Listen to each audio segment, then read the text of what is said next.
Hi guys, my name's Seb Tudor. I'm the man on the Silver Mountain, and welcome back. Now, this week I hit 30, and every year around the time of my birthday, anyway, I sit down and have a consideration of kind of where I've come from, where I'm going, and kind of what I want from the next few things and all that kind of stuff. And I talk about introspection a lot on the channel, and it's something that this year, because it's a significant kind of milestone, I kind of wanted to share it with you guys, just talking through the different aspects of my life over the week, and so on. So the first thing, the first area that I want to talk about today is just like me as a person, who I was, where I am now, and kind of who I want to be moving forward. And for those of you that haven't watched some of my older videos where I talked more about kind of where I come from, why I even came to YouTube and started doing this stuff, um, when I was a lot younger, the only thing that I really had to myself was my intelligence. Everything else, I got bullied. I had other issues around various other things, and it was taxing. And the reason it was taxing was because I could understand people and I could understand things. I could see solutions, but communicating them became difficult because I was just incredibly shy. At one point, I moved from being in a place where I'd always been, very small community. It was basically a village in the middle of the countryside, and there were a lot of kids who I had known basically all my life, and so as a result, I had a lot of friends just by being in that place for long enough.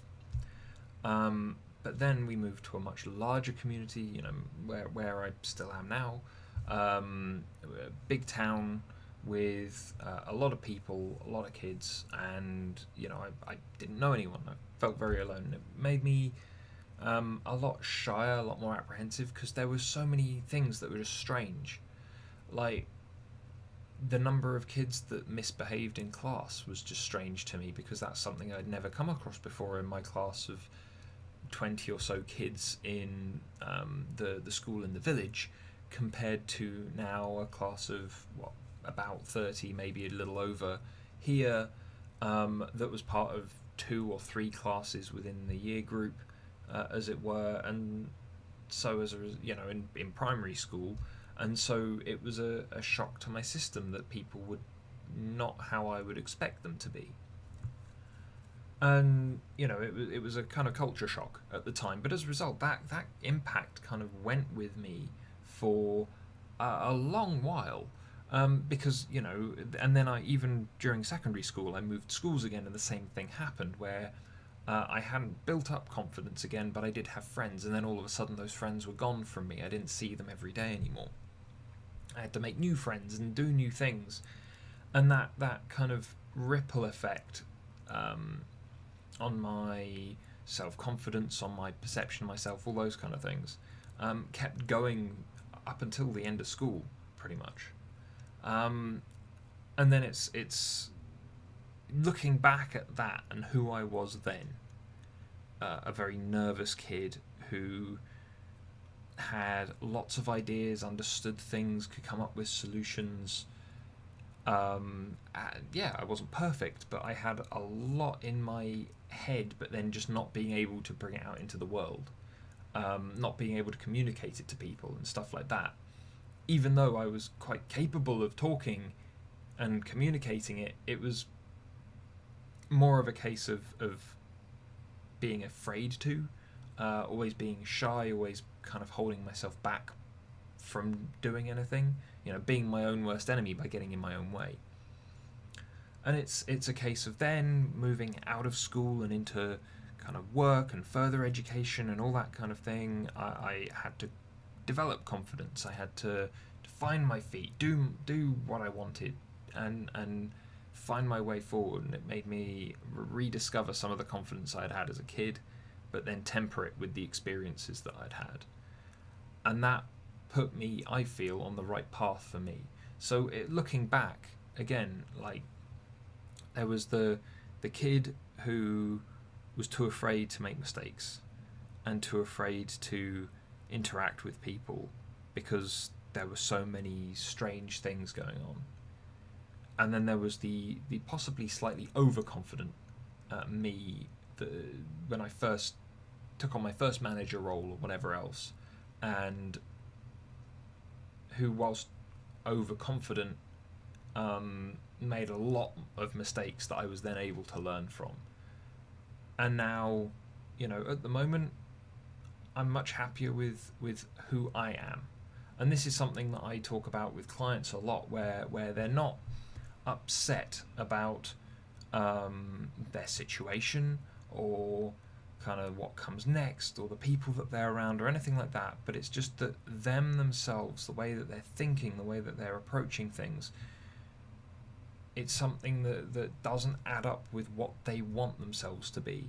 We all have that idealized version of ourselves in our head, and whether it's partly physical and partly mental, whether it's entirely physical, whether it's entirely mental, we've got these ideas of who we are and who we want to be, and if we can't match ourselves up to those things, then we crumble. It takes a toll on us internally. And so when I'm looking at myself and where I've come from, because you should only be comparing yourself to who you were yesterday and using that to then work towards who you want to be tomorrow, looking back at kind of who I was, where I was nervous and then I wasn't, and I was too confident, and then I hit this middle ground, and then that middle ground allowed me to grow, and it allowed me to grow and find the things that I wanted to do, and try harder without too much fear, but with enough fear to make sure that I tried to avoid problems. It's all things that are worthwhile. And so where do I want to be as a person tomorrow, or moving forward? Well, in terms of myself, my viewpoint, the way that I work with people, discuss things with people, the attitudes I have, the preference for evidence that I have, and all those kind of things, I'm fairly happy with who I am in that regard. And I would like to think that the majority of people that I interact with, that I meet, be they clients, be they friends, find me agreeable, if at times maybe somewhat blunt. But I'd much prefer to be blunt and honest than always talk around in circles and be manipulative or deceptive. So if people can't deal with blunt, then I try to put things across softly. But if they can't deal with the bluntness of it or the truth of it, then that's a situation to be dealt with either by themselves or by them in conversation with me, and that's a thing that has to be addressed case by case. But otherwise, where do I still need to improve? I need to take better care of myself, both physically and just like not burning myself out. I need to stay on, I stay on top of things, but it's sometimes I focus too much. I have a great idea, but then because of the environment that I'm in or the people I'm working with, it becomes less feasible. And sometimes, even if I've got the best idea and based on everything that I've got in front of me, it should be practicable. Sometimes I'll work my way through it and give it up, but sometimes I especially when I'm attached to an idea, and I think this is the same for a lot of people anyway, but when I'm attached to an idea, I'll kind of roll my way through it and keep trying to just pull in that little bit of extra information just to make sure that I know exactly, if it's not going to work, then I know exactly how it's not going to work, so that then I can improve it for next time. And it's like sometimes that's a personality trait that maybe I need to consider reining in some more, because it does, even though it gets me better results in the long term because it gives me some stuff to review, stuff to work with, it does take up time, and it leaves me frustrated with myself, simply because it's a case of going, well, I like my results. That's what I'm focused on. That's what I'm always looking for. And yet I actively take the time out to go and look at these other things, to try and pull in the information, to try and make sure that I've got stuff for review. And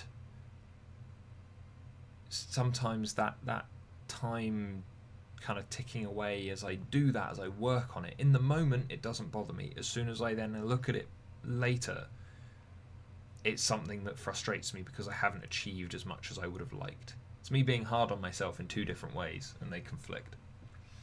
But otherwise, that's where I'm looking at myself and going, okay, so in regards to me hitting 30, what am I going to do about taking care of myself?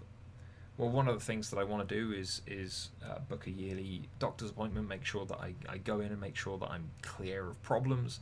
I definitely need to do something more in regards to fitness, but what that is yet, I'm not entirely sure. I don't have 100% of an idea around what I'm going to do in regards to that, but I'll work something out. And then otherwise, just in terms of burning myself out versus the amount of work that I've got to do, I mean, that's something that's more career focused, which we'll talk about at some point this week as well.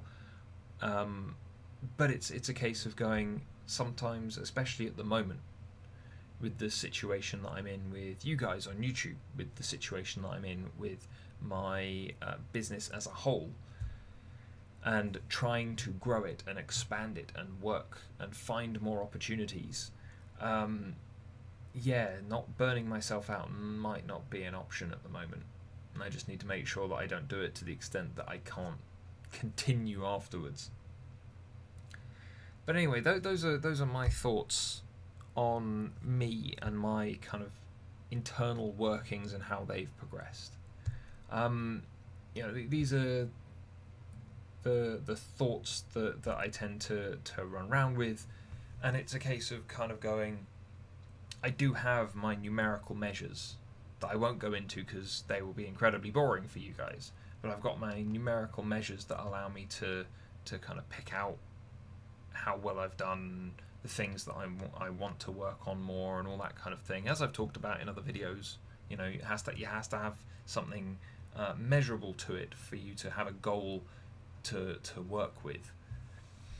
And so it's I've got those measures in place, and for the most part on this particular area I'm doing okay. There's room for improvement. There'll always be room for improvement, and there are some specific areas that I need to work on.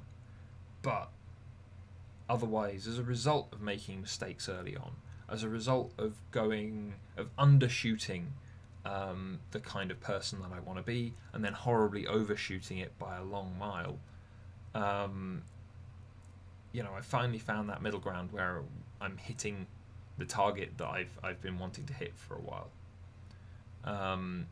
Is it always dead bullseye? No, but it's close enough to give me much less in the ways of things to worry about in regards to who I am as a person and where I need to grow and where I need to develop.